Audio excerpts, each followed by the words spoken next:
Fruit's great when you're designing a recipe for one very simple reason: acidity. Fruit is high in acidity. It is low pH, and it brings a flavor that we as brewers don't normally get to play with in our beer recipes and balance around. Normally as brewers, we have two flavors. And I'm talking the base flavors here: sweet, sour, salty, umami, bitter. As brewers, we get sweet from our malts, and we get bitter from our hops. That's largely it. We're only playing with 2 of the 5 base flavors. Sure, you could be pedantic and say salt or whatever for some of your stuff, but largely bitter and sweet. But when you add fruit, now you got sour. Now you're opening up a whole new world of fun as a brewer. Now we got 3 flavors to play with rather than our 2 out of our 6 or 5, however many flavors there are, it doesn't matter. You can push and pull a lot more things with that acidity that you wouldn't be able to otherwise. You can actually add acids to enhance fruit flavors.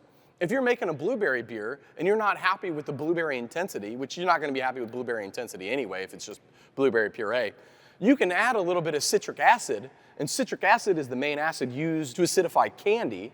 Now you're hitting flavor memory in people's minds of that acidity with fruit flavors, giving this impression of sour candy that you can't otherwise get with just normal hoppy beer or unhopped lagers or whatever. It doesn't matter. Bitter and sweet, you can't get that. But with sour, man, you can do some really fun tricks with people's taste sensations. It's also really important to consider that, though, with your flavor balancing.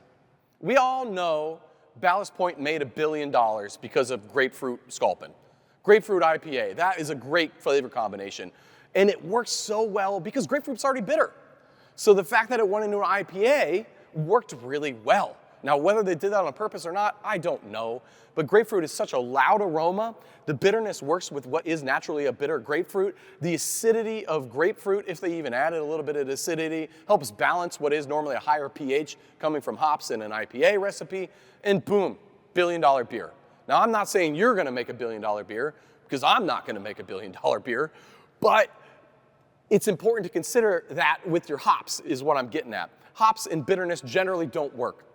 That's what I'm trying to say, is bitterness can work, but you need to be very careful and strategic about it. Something aggressively bitter is just gonna be harder to make work with most fruit flavors, aside from the largest exception there is in the industry with grapefruit sculpin. But that's not a problem, because you can still be hoppy without being bitter. This isn't groundbreaking news. We all know what a New England IPA is. You're probably laughing to yourself right now, calling me an idiot. Fair, I get it. But hop flavors and fruit flavors work really well together, and they bring things out in each other that you wouldn't otherwise get, especially when we're talking about acid. Citric acid does things to hop flavors that is just nuts. French Triskel is a hop variety that I got snookered into taking on contract when we first started. And it was a ho-hum hop. But we started using it with passion fruit, and that citric level of passion fruit, which passion fruit is just so GD acidic, that citric level of passion fruit made the Triskel taste like apricot. It was unbelievable, the transformation. So you're able to pull out flavors out of your hops that you wouldn't otherwise, especially when you're using a high acid fruit.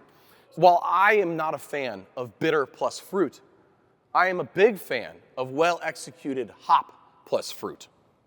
Sweetness being the other compound here that we haven't really talked about yet. Sweetness in fruit, that's the whole deal, right? That's what people want.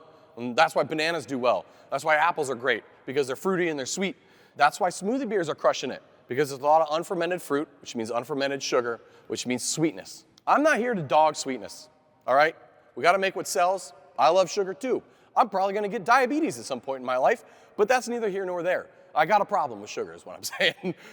But with your beer, you can make wonderful things by using a little bit of added sugar or mashing at a higher temperature to leave those unfermentables and leaving that residual sugar level higher. And then you can still ferment your fruit to full attenuation, but get this impression of sweetness. What the French like to call adding sugar is chaptalization. And that sounds really fancy, but really it's just adding sugar to up the ABV. We talked about how fruit dilutes beers. Fruit is mostly water. It doesn't have much sugar in it. Wine grapes are the exception. Those are like 22 bricks, 24 bricks, 26 bricks, depending on when they're harvesting. You're getting raspberries at 10 bricks if you're lucky, strawberries at 8, citrus at 6. That's barely any sugar. You're diluting that product. But it's okay to add sugar. I know what you've heard when you started home brewing, or maybe when you first started professional brewing. If you add too much sugar, it's gonna taste like apples, green apples. You're gonna have acetaldehyde. It's gonna be a problem. Let's move past that. The reason it's a problem is because you're not adding the equivalent yeast nutrient to make up for the deficit you're adding by adding sugar. Sugar's not gonna hurt you. It's not gonna hurt your beer. I would recommend adding more yeast nutrient regardless, especially to fruit beers. Specifically, like 3x is fine without running into any off flavors at all. And as a result, you can use 10% table sugar without issue. So if you're making an 8% fruit beer, which we make a lot of those, it's because we use a lot of sugar as well. Grain's expensive on a relative basis, on a PPG basis. Sugar is not that expensive. It's very easy to use, and you don't use much of it. Just dump it into the boil, add your fruit during fermentation, and away you go. You're not going to run into off flavors. On the yeast nutrient topic, yeast nutrient is extremely important. Now, when you're talking about adding fruit to your beer, there's a couple different stages you can add it. You could add it to the mash, which I wouldn't recommend, except for coconut. Adding coconut in the mash is actually really great because a lot of the mash grains will absorb some of that fat. You'll pull over some flavor. You're gonna have some loss because you're gonna boil it, but coconut in the mash is about the only way I've found to effectively use coconut without just making an oil slick on the top of all my beers. But you don't want to do mash generally. You don't want to do boil generally because you're just going to cook away flavor.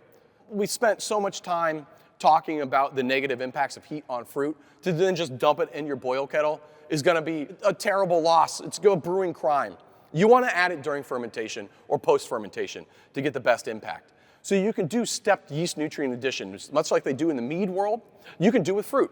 You add a normal 1-to-1 volume to yeast nutrient ratio right at the end of boil. You add another one right when you add your fruit, and then if you add more fruit or sugar later, you can add more yeast nutrient. Or you can up that beginning dose, that's fine too. I like a stepped addition. I end up doing about 3x normal, and I split it into 2 additions, one in the whirlpool, one when I add my fruit. Another thing with fruit is to consider the nutrients that are in fruit versus the nutrients that are in grain. For us, it's extremely important that we add zinc to all of our beers. We acidify most of our beers. Lactobacillus uses a lot of zinc. Yeast nutrient doesn't have zinc in it naturally because there's enough in the grain that you don't need to add zinc, so we add zinc to all of our products. This has made an enormous difference on the beers that we're making. So using more yeast nutrient, making sure we're using zinc, these things all go a really long way. When you're adding your fruit to your fermenter, what we have found is that by adding it 1 to 2 days into fermentation, after fermentation has already started, I don't actually monitor gravity, which I know is a crime against humanity, but we don't monitor our gravity for when we add the fruit. We just add it 2 to 3 days after fermentation. As long as fermentation is moving along and it's following checks, we don't need to wait until 50% or 70% or 80%.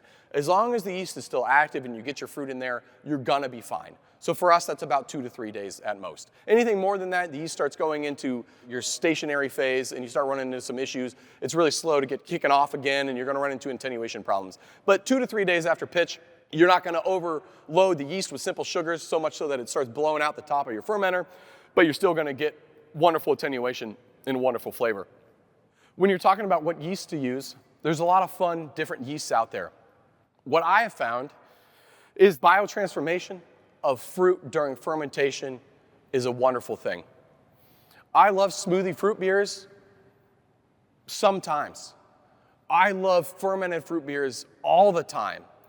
And you can blend those things. You don't have to do one or the other. That's the real beauty as far as we're concerned. When we're looking for fruit depth and complexity in our finished products, by fermenting some of the fruit and driving the biotransformations that you don't otherwise get, you're gonna get more depth and complexity out of that raspberry than you would if you just fermented all of it or just dumped it all at the end. By mixing those two and combining some post-fermentation addition with some during fermentation addition, you hit the best of both worlds and you bring in a little bit more sweetness into the final product. So we've had really good luck with that. When you're designing these recipes, it's important to consider if you want fruit first or beer first flavor. Do you want a fruit beer that tastes like a beer with fruit, or do you want a fruit beer that tastes like fruit with a little bit of beer in it? For us, more often than not, it's fruit first. I mean, that's fruit first, right? But that doesn't mean that's what your customers want, and that doesn't mean that's what you want, and that's okay. But it's important to consider that when you're thinking about the base style of beer. If we're talking about a beer-first fruit beer, a wit beer would be a prime example. That is mostly beer with a little bit of orange peel. To get more out of that though, look at buying bitter orange or the Valencia orange or Sevilla orange that they use traditionally in Belgian wits. Get that fresh. I know blood orange is cool because it sounds good and it looks good. It's actually one of my least favorite, most uninspired oranges out there. There's so much better stuff out there. So even if you were doing a beer-first fruit beer, you can still really explore what fruit can provide to add nuance that isn't just using dried orange peel. If you're making a lager and you want it to be a lime lager, because Mexican lagers is the #1 style in America right now, right? Modelo's #1, who goes really well with a hint of lime. Corona taught us that. You want to do that, but you want to have it all completed in the package for your customer. There's a couple different ways you could go about looking to add that lime. Do you want juice because you want the acidity to brighten it up? Do you want zest because you just want aroma punch without the mouthfeel hit? That's an option too. Or do you want to find somewhere in between? If you use whole fruit, you have to consider that the pith is going to add bitterness. That's not a bad thing. But maybe you dial back how many IBUs are in that lager because you're going to add perceived bitterness through the pith.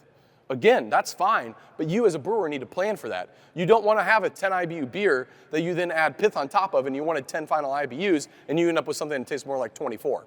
You want to then maybe make a beer that's only 2 IBUs and it gets the rest of that bitterness from the pithiness. That's okay too, but you need to consider that with your impact. If you're making a quick soured beer like we do, what we normally do for that, a quick overview just to kind of get you where we're at with our fruit beers. We make our wort, we pasteurize it about 185 degrees Fahrenheit, we pump it over into a fermenter, we pitch our house lactobacillus, we ferment for about 3 days, we pump it back to a boil kettle, we boil it, and we finish it like normal.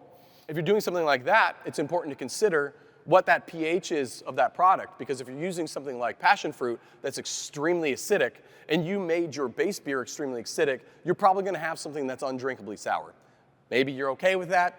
Most customers aren't going to be okay with that. Something in 2.8 range is just too dang acidic to really be enjoyable over a couple pints.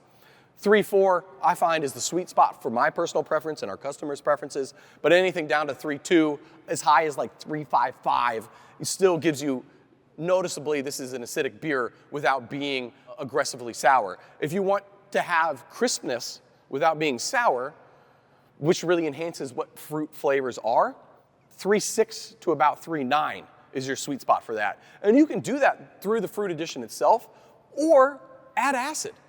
There's nothing wrong with adding acid. We don't need to be puritanical brewers. There is no romance in manufacturing. I know there's romance in selling beer and there's romance in enjoying beer. There's no romance in being a manufacturer, and that's okay. Add some acid. It's fine. We do all of our acid through natural fermentation, but you don't have to. You can add lactic acid, you can add citric acid, but the key to that is adding it before fermentation. Add it in your boil. Dial in your pH there a little bit higher because it'll ferment down, unless you go too low, and then it'll actually ferment up a little bit, but you'll have to figure that out on your own. We're not talking about that in this course. But a little bit of acid when it's fermented tastes way more natural. So sometimes we'll miss on our lactobacillus souring process and it won't be as acidic as we need. We'll church it up with a little bit of lactic acid, food grade 88%. And as long as we add it during boil, when we're boiling the acidified wort, you cannot tell a difference. But that's the key. If you add it post, it tastes like you added acid.